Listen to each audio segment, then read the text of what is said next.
What's on my Central Units? It's the Central Man here, so this is going to be my review on WWE Summerslam 2019. So before we get to the review itself, I'm going to do some quick results of the pre-show matches. So the first match on the pre-show, we got the WWE Cruiserweight Championship match between Drew Gulak and Oni Lorcan.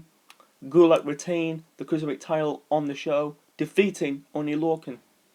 The second match of the pre-show, we got Apollo Crews versus Buddy Murphy.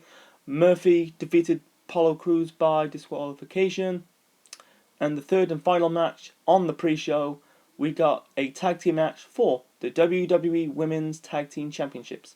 The current Women's Tag Team Champions, they are Alexa Bliss and Nikki Cross, defending the belts against the former tag champs, the Iconics, that is Billie Kay and Peyton Royce, and both Alexa and Nikki retain the Women's Tag Team Championships on the pre-show. So that is the quick results on the pre-show. Let's review the matches on the main show. So the first match on the main show, we got a submission match for the WWE Raw Women's Championship. The current Women's Champ, Becky Lynch, defending the belt against Natalya. It really suits them because they both got submission holds as finishers. Like Becky got the disarmer, Natalya got the sharpshooter, and during her entrance, Natalya was holding the Canadian flag because she come from Canada, she come from Calgary, she's representing Canada. So yeah, both women perform each other's submission holds. Like Natalya, Becky performed the sharpshooter on Natalya, and Natalya performed the disarmer on Becky. Like the beginning of the match, you had like Natalya kind of like grab Becky, lift Becky, round her into the barricade. Becky kind of like slammed Natalya onto the announce table, slammed her in near the steel steps. It was back and forth between Becky and Natalya. It's a bit rough, hard hitting. In the end, Becky Lynch performed the disarmer on Natalya. Natalya tapped out, and Becky retained the Raw Women's title on the show. Makes sense. I'm guessing they are still doing the Becky Lynch Ronda Rousey match 1-on-1. It might be the end of the year because Ronda is going to return at the end of this year. If not, probably at WrestleMania next year. Yeah, this was a good match to kick off the pay-per-view. The second match of SummerSlam, we got Dolph Ziggler taking on Goldberg. And this match is just a squash match, a bona fide squash match. Ziggler had a little bit of offense. He was about to hit the super kick on Goldberg. Goldberg countered it into the spear, hit the jackknife or jackhammer to score the victory. And Dolph Ziggler got on the mic, really was taunting Goldberg like, you're a laughing stock of the wrestling business, I'm the best. Goldberg got pissed off, came back to the ring, hit Ziggler with another spear, and that's it. So I guarantee Goldberg will show up at the Saudi Arabia show, Crown Jewel, in October. Let's move on to the next match, the third match on the main show. We got the WWE United States title match between AJ Styles and Ricochet. AJ Styles with the OC members, that is Cole Anderson and Luke Gallows. The one moment the match I saw, like Ricochet was about to do a suicide dive, AJ backed off, and Ricochet kind of leaped over both Gallows and Anderson and performed a sick Hurricane Rana onto AJ. AJ kind of like performed the calf crusher on Ricochet. Ricochet countered that, or got out of the calf crusher. Yeah, Ricochet kind of take out both members of the club, or the OC club. That is Anderson and Gallows. He's about to hit his finisher. That is the 350 or the 360 onto AJ. Styles kind of countered the 360 and turned it into the Style Clash. Basically hits Ricochet with the Styles Clash and retain his United States Championship on the show. Afterwards, you had Gallows and Anderson hit the Magic Killer onto Ricochet and left. So I'm guessing they will do the final match of the feud between Styles and Ricochet, probably like Clash of Champions. So moving on to the next match of the main show, we got the WWE SmackDown Women's Championship match between Bayley and Ember Moon. They're both styles between Bayley and Ember are different. Like Bayley, the last few months, she's been a little bit ruthless. Ember, she's a high flyer. Like Bayley was most of the time grounded Ember Moon in this match, stopping Ember doing the high fly maneuvers, stopping her to do the eclipse. Like Ember did I think she did a hurricane run onto Bayley on the top rope, or the top corner. I think she hit a mini eclipse onto Bayley. I thought she was about to win. Bayley kicked out from that. Bayley, in the end, in the climax of the match, hit the Bayley to belly suplex onto Ember on the top rope, pinned Ember, and Bayley retained the SmackDown Women's title on the show.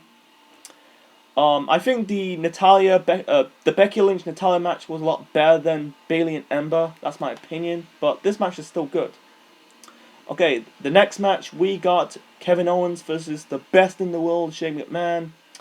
And then they're doing the whole 2 referee thing. Like, you got the normal referee in the center of the ring. Shane McMahon brought out Elias as his own assistant referee.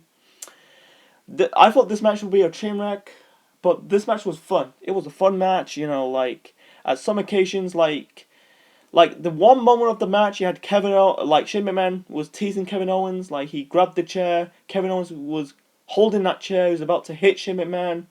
And Shane's mentality, his plan to get Kevin Owens to disqualify. If Kevin Owens lose this match, he would quit WWE. Yeah, Shane was about to make Kevin Owens snap, make him get himself disqualified, but unfortunately, his plan failed. And most of the time, Elias kind of interfered. Like, Kevin Owens hit Shane McMahon with a pop-up powerbomb. Elias basically interfered, kind of pulling Kevin Owens out of the ring. Or interfere, got into the apron of the ring. Trying to interfere, I'm trying to say. And anyway, Kevin Owens hit the frog splash on Shane McMahon, and Elias pulled Kevin Owens out of the ring. And then Kevin Owens hit I think it was a cannonball on both the referee and Elias. He's about to hit Shane McMahon with the chair, and Elias once again pulled Kevin Owens out of the ring. And Kevin Owens attacked Elias with the chair multiple times. He's about to hit Shane McMahon with the chair. The referee got up, grabbed the chair, threw the chair out of the ring. In the meantime, Kevin Owens gives Shane McMahon with the low blow while the referee's not looking, hit the stunner, and Kevin Owens pinned Shane McMahon and won this match. Really good. Yeah, it was a lot too much interference by Elias, but it was a fun match. They're still building Kevin Owens up to be the man. I can see Kevin Owens succeed. I can see being a world champion probably at the end of this year or the beginning of next year. Anyway, let's move on to the next match. The next match we got Charlotte Flair versus Trish Stratus. And this was fucking good. Toronto was the show. Trish Stratus was the hometown girl. Trish, in her mid-40s, she can still go. Like, she performed a Hurricane Rana onto Charlotte. Like, Stratus performed Charlotte's submission hold, the figure 8s, but Charlotte got out of the submission hold. In the end, you had to, I think Trish countered the moonsault by Charlotte. Trish performed the Stratus faction onto Charlotte. Charlotte kick out from that. But in the end of the match, Charlotte Flair performed the figure 8 submission hold onto Trish, and Trish tapped out from that, and Charlotte won this match. It makes sense because Charlotte's the young horse, and Trish is the ring veteran, the legend. It's better off the legend putting over the young talent, and that is the case. So afterwards, you had the fans giving Trish Stratus a standing ovation. I guarantee Trish Stratus will wrestle again in the near future. Okay, and then we got the WWE title match between Kofi Kingston and Randy Orton. This match was starting to be good, like Kofi Kingston is a high flyer, Randy Orton's a bit of a brawler. Like one moment of the match, you had Randy Orton kind of slam or suplex Kingston onto the, I think it was on the broadcast table. Kingston countered the tornado DDT. One more of the match, like Kofi was trying to do the move on the top rope. Orton performed the RKO into midair. Kofi kind of rolled out of the ring. In the end, Orton kind of taunted Kofi's family. He kind of basically grabbed Kofi by the head, I'm trying to say, and showed really showed off in front of his family. Kofi got pissed off. They were brawling, and the match ended by a count out, and the fans were chanting bullshit, bullshit. And then Kofi Kingston kind of hit Randy Orton with the candlestick multiple times, and that's it. So I'm guessing they'll do the rematch at Clash of Champions next month. Moving on to the next match, and that was the shit match. The match was starting to be good, and also it was a bullshit ending to this match between Kofi and Randy or Orton. Anyway, the next match of the card, we got Finn Balor taking on Bray Wyatt, the Fiend Bray Wyatt. This match was very short. Bray kind of countered the coup de grace by Balor, and the Fiend Bray Wyatt kind of performed the mandible claw onto Finn Balor. Finn Balor passed out, and the Fiend won this match. It makes sense because he's building momentum ever since he's been doing the Firehouse Funhouse skit. And rumors like Finn Balor's going to take some time off after this match. So let's move on to basically the main event. The main event, we got the WWE Universal title match between Brock Lesnar and the former champion Seth Rollins. In the beginning of the match, I thought Seth Rollins hit the first curse stomp on Lesnar. Lesnar kicked out from that. I think Lesnar performed one F5 to Rollins, but Rollins kicked out from that. He kind of worked on the ribs of Seth Rollins after that previous attack on Monday Night Raw about a week ago or 2 weeks ago. So yeah, one more of the match, Rollins hit the frog splash onto Lesnar, putting him through the announce table. He hit the second curb stomp, Lesnar kicked out from that.